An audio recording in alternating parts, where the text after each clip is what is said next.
ወድቆ መነሳት ሁላችንም ባንፈራ ደስ ይለናል። ባንጨነቅ እኮ ደስ ይለናል። ባንሳሳት፣ ባንወድቅ፣ ባንጎዳ ደስ ይለናል። ሕይወት ግን ለጥ ያለ ሜዳ አይደለም፣ ዳገት አለው።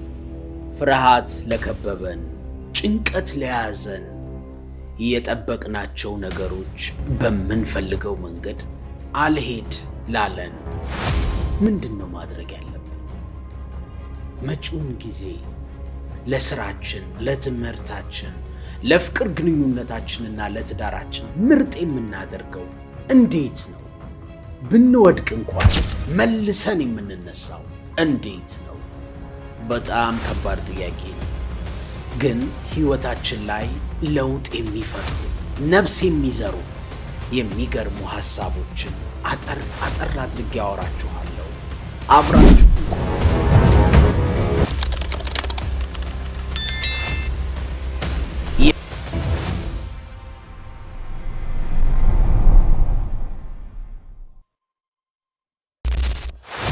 የመጀመሪያው ወይ ትምህርት ነው ወይ በረከት ነው።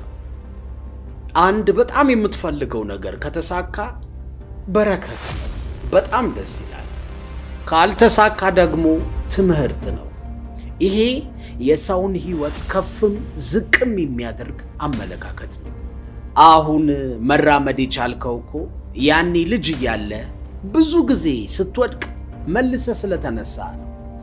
የትኛው ልጅ ነው እኔ አሁንስ መረረኝ፣ መውደቅ ሰለቸኝ፣ ባልራመድስ ቢቀርብኝስ ብሎ መራመዱን ያቆመው የትኛው ልጅ ነው? አየህ፣ መውደቅ መነሳት ተፈጥሯዊ ነው። ማመን አለብህ። እንደውም ከትልቁ ስህተትህ ነው ትልቁን ትምህርት የምትማረው። ስህተቶችህን ወይ ውድቀቶችህን አትርሳቸው፣ ግን ወደ ኋላ እንዲጎትቱ አትፍቀድላቸው። ከሁሉ በላይ ግን አንድ ነገር አትርሳ። በሕይወትህ ምንም ነገር ከገጠመህ ወይ ለበረከት ነው ወይ ደግሞ ለትምህርት ነው። ስህተትን አትፍራ።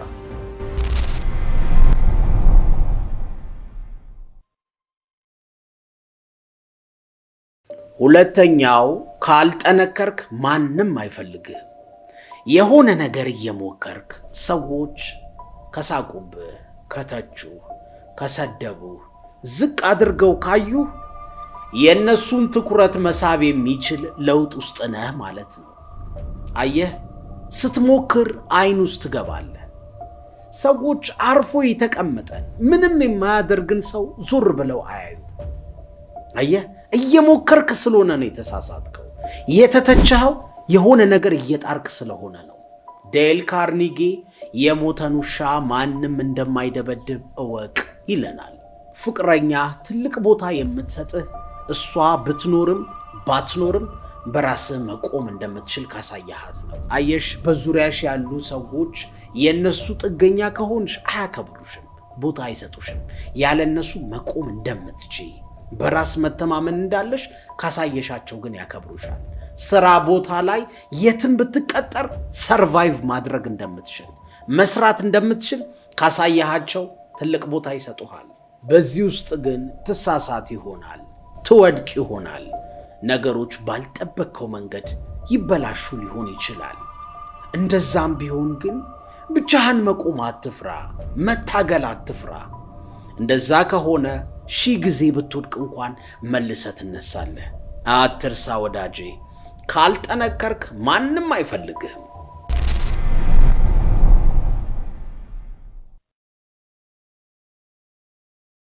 ሶስተኛው ራስ ላይ አተኩር ይባላል። ወድቀ መነሳት የምትችለው ራስ ላይ ካተኮርክ ነው። ብዙ ሰዎች ደስተኛ መሆን ያቃታቸው ትኩረታቸው ሌላ ሰው ላይ ወይ ሌላ ነገር ላይ ስለሆነ ነው። ሰውየው ቁልፍ ጠፍቶበት ቦግ ያለ የመንገድ መብራት ስር አጎንብሶ ይፈልጋል። ከዛ አንድ መንገደኛ መጥቶ አብሮት ማፋለግ ጀመረ። ትንሽ ቆይቶ መንገደኛው እኔ ምልህ ቁልፉን ግን እዚህ አካባቢ ነው ጣልከው ሲለው፣ ሰውየው አይ አይደለም፣ እሱም አይጠፋብኝ እዛ ጨለማ ውስጥ ነው፣ ግን ለመፈለግ የሚመቸው እዚህ ብርሃን ጋር ስለሆነ ነው አለው። ምስኪን ቁልፉን መቼም አያገኘው። አንተም በህይወት ውስጥ ያልጠበቅከው ነገር ሲፈጠር መፍትሄውን ከሌሎች ሰዎች አገኛለሁ ብለህ እየጣርክ ከሆነ ከዚህ ሰውዬ በምንም አትለይም። መፍትሄው ያለው አንተ ጋር ነው። የትም አትሂድ። የገጠመህን ነገር ለመርሳት ከውጫዊ ነገሮች ጋር መባከኑን አቁም። ቁጭ በልና ከራስህ ጋር ተነጋገር።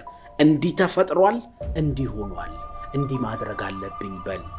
ሰዎችን፣ ሁኔታዎችን መቀየር አልችልም በልና ተቀበል። መቀየር የምችለው ራሴን ነው በልና ራስ ላይ አተኩር።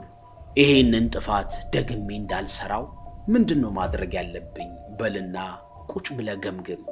ለምሳሌ ቢዝነስ ከሆነ የተበላሸብህ በስሜት ገብቼ በትንሽ መረጃ ተነሳስቼ ይሆናል የጀመርኩት በልና ራስህን ፈትሽ። ትምህርት ከሆነ ያጠናን ስልት ይሆናል። የፍቅር ግንኙነት ከሰዎች ጋር ተጋጅተ ከሆነ ያንተ የመግባባት ክፍተት አቀራረብህም ሊሆን ይችላል። አየህ፣ ራስ ላይ የምታተኩረው አብዛኛው ችግር በአንተ ምክንያት ስለሆነ አይደለም፣ ግን መቀየር የምትችለው ራስህን ብቻ ስለሆነ ነው። ያለህ አማራጭ እሱ ነው። ራስ ላይ አተኩር።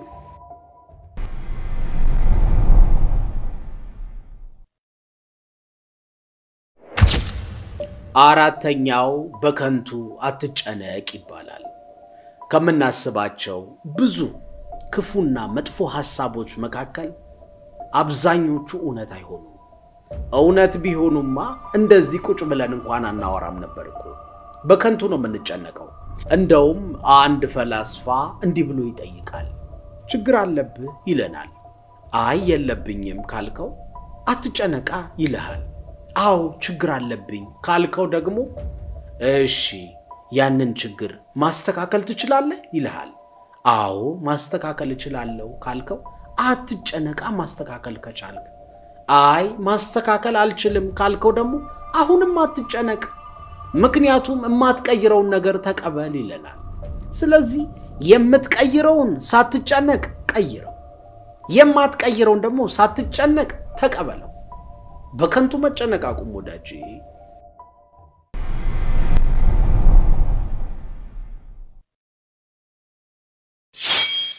አምስተኛውና የመጨረሻው በእምነትህ ጠንክር ይባላል። እምነቱ ላይ ጠንካራ የሆነ ሰው አይፈተንም፣ አይወድቅም፣ አይሳሳትም ማለት አይደለም። ግን ቢወድቅ እንኳን እንደ አዲስ መልሶ መነሳት ይችላል። ጫናዎችን መቋቋም ይችላል። አንዳንዴ ከራስህ አሳልፈህ ለፈጣሪ የምትሰጣቸው ጉዳዮች መኖር አለባቸው። ለምሳሌ የጓደኛ ቤት ሄደህ ልትገባ ስትል ኃይለኛ ውሻ እየጮኸ ቢያስጨንቅህ አላስገባ ቢልህ ምንድነው የምታደርገው? ስልክህን አውጥተህ ትደውልለትና ለጓደኛ በርህ ላይ ቆሜያለሁ፣ ውሻ እያስቸገረኝ ነው፣ ውጣና አስገባኝ ትለዋለህ። ጓደኛህ መጥቶ ሽፋን ሰጥቶ የውሻውን ጩኸት ጸጣስ ብሎ ያስገባሃል። የውሻው ጩኸት የዚህ ዓለም ችግር፣ የዚህ ዓለም ሐሳብ፣ የዚህ ዓለም ፈተና ነው። ጸጥ የሚያደርግልህ ደግሞ ፈጣሪ ነው። ለጓደኛህ እንደደወልክ እንደነገርከው ለፈጣሪ ንገረው። ለፈጣሪ አሳልፈህ ስጠው። እሱ ጸጥ የማያደርጋቸው ችግሮች የሉ። አንዳንዴ አንተ መቀየር የማትችለው ልትሸከመው ልትቋቋመው የማትችለውን ነገር ለሱ ማስረከብ አለብህ። ብዙ ሰው ሃይማኖት አለው፣ እምነት ግን የለውም። ስለዚህ አብዝቶ በማይቀይረው ነገር ይጨነቃል። ስትጨነቅ ደግሞ መስራት የምትችለውን እንኳን አትሰራም። ይጋረድብሃል። የሆነ ነገር እስርስር ያደርግሃል። ማመን ማለት እኮ በቃ አሳልፈ መስጠት ነው፣ መልቀቅ፣ ዝም ብለህ መተው ማለት ነው። ለምሳሌ መሬትን ስትረግጣት እንደው ታሰምጠኝ ይሆን ትውጠኝ ይሆን ብለህ እየተጠራጠርክ አትረግጥም። አምነህ በሙሉ ልብህ ነው የምትረግጠው። አንዳንድ ችግሮችን ከራስህ አሳልፈህ ለፈጣሪ መስጠት መለማመድ አለብህ። በቃ እሱ ጸጥ ያደርጋቸዋል፣ እሱ ያስተነፍሳቸዋል። ከራስህ አሳልፈህ ስጥ። እምነት ላይ ጠንክር ወዳጄ። ወድቆ የሚነሳ ሰው እምነቱ መጠንከር አለበት። ቤተሰቦች ካወራኋችሁ ከአምስቱ መፍትሄዎች መካከል ማለትም ወይ በረከት ወይ ትምህርት ካልጠነከርክ ማንንም አይፈልግህም ከሚለው በተጨማሪ ደግሞ ራስ ላይ አተኩር፣ በከንቱ አትጨነቅ እና እምነት ላይ ጠንክር ከሚሉት መፍትሄዎች መካከል የትኛው ተመቻችሁ? የትኛውን ወደዳችሁት? ኮሜንት አድርጉልኝ፣ አነበዋለሁ።